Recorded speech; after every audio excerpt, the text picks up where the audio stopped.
तो क्या कमबैक किया है इंडिया ने against New Zealand after being 197 for 3। New Zealand lost their next 7 wickets within just 62 run. So hello friends, तो आज हम India versus New Zealand second test day 1 का रिव्यू करेंगे।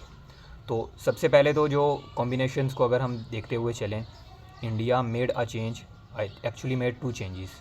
जहाँ पर जो मोस्ट एक्सपेक्टेड चेंज थी, शुभमन गिल आए केएल राहुल की जगह टीम में उन्होंने जगह बनाई।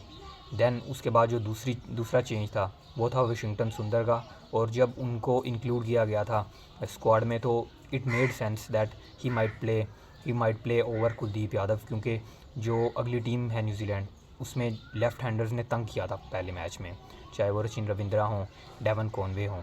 तो इसलिए ये स्ट्रेटजी थोड़ी सी अपनाई गई और इससे थोड़ी सी बैटिंग भी वो स्ट्रेंथन होती थी। बैटिंग भी इससे 9 नंबर तक अगर वाशिंगटन सुंदर आते हैं तो ही gives you really massive depth, because he is shown his guts really well in test cricket. तो अगर मैच पर हम बात करें तो New Zealand were driving really well. They only lost 3 wickets within 197।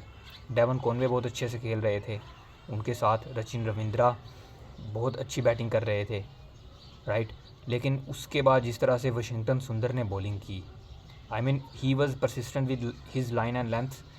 थूके उनको विकेट नहीं मिली थी पहला जो उनका स्पेल रहा था 10-12 ओवर्स का, बट उसमें he was consistent, he was quite impressive.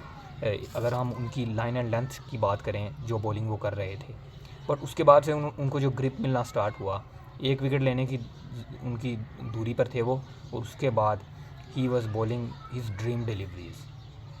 बहुत अच्छी बॉलिंग की उन्होंने। पहले अश्विन को भी बहुत ज़्यादा क्रेडिट जाता है जिस तरह से उन्होंने मुश्किल वक्त में इंडिया के लिए 3 विकेट्स निकाले, क्योंकि उनके अलावा दूसरे एंड से विकेट्स नहीं आ रहे थे। That is one thing.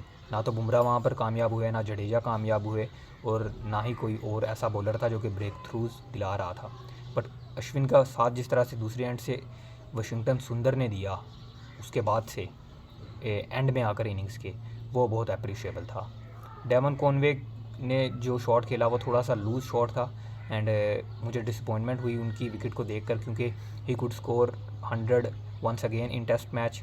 लेकिन वो फिर 76 पर आउट हुए, और सॉफ्ट डिसमिसल मैं उसको इसलिए कहूँगा क्योंकि आउटसाइड ऑफ जिस तरह से वो ड्राइव कर रहे थे, और जो उनकी एबिलिटी है अगेंस्ट स्पिन खेलने की, उसके बावजूद वो जो शॉट था बिलो हिज स्टैंडर्ड्स था।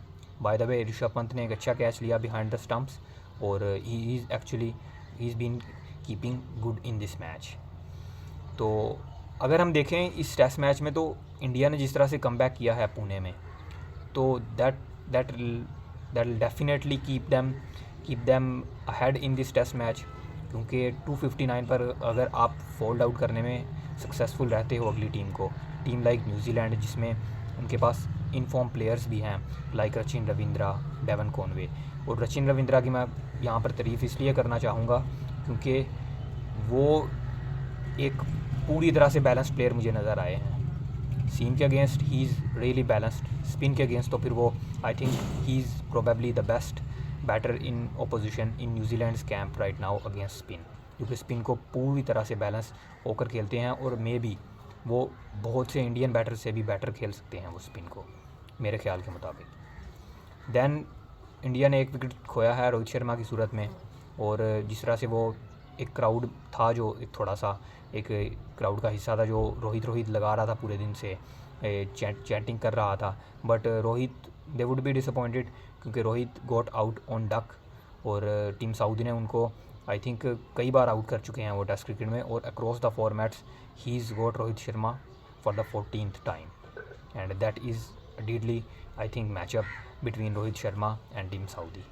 तो डे 2 के लिए यही रहेगा कि इंडिया को बैटिंग करना होगी थोड़ी मैच्योरिटी के साथ। शुभमन गिल वापस आए हैं फाइनली, और केएल राहुल पर जो क्रिटिसिज्म था वो फाइनली आई थिंक ओवर हो गया है, जो मैं कहूँगा अनफेयर क्रिटिसिज्म था उन पर।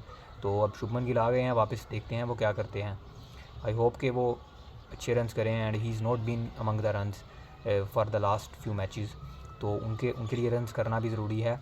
और पिच ये मैं कहूँगा फिर से, पिच ये आसान नहीं रहने वाली। न्यूजीलैंड ने भी अपने एक सीमर को बिठाकर सेंटनर को खिलाया है, तो स्पिनर्स के लिए हम देख रहे थे अश्विन की जिस तरह से बॉल टर्न हो रही थी और जडेजा ने बीच बीच में जो ग्रिप की, फिर वो वाशिंगटन सुंदर ने जो मैजिकल स्पेल किया, तो स्पिनर्स के लिए मदद है। और सामने वाली टीम में 3 स्पिनर्स भी हैं, सेंटनर, अजाज पटेल और ग्लेन फिलिप्स। तो स्पिनर्स के अगेंस्ट भी थोड़ा सा देख कर खेलना पड़ेगा इंडिया को। सीमर्स भी डेडली हैं उनके इंडिया के लिए, क्योंकि William O'Rourke is in a massive in because William O'Rourke is in a deadly form, तो उनसे थोड़ा बचकर रहना पड़ेगा। और स्पिनर्स के लिए जो टर्न हमने देखा है, तो उनको भी थोड़ा सा ध्यान से खेलना पड़ेगा इंडिया को, आई थिंक।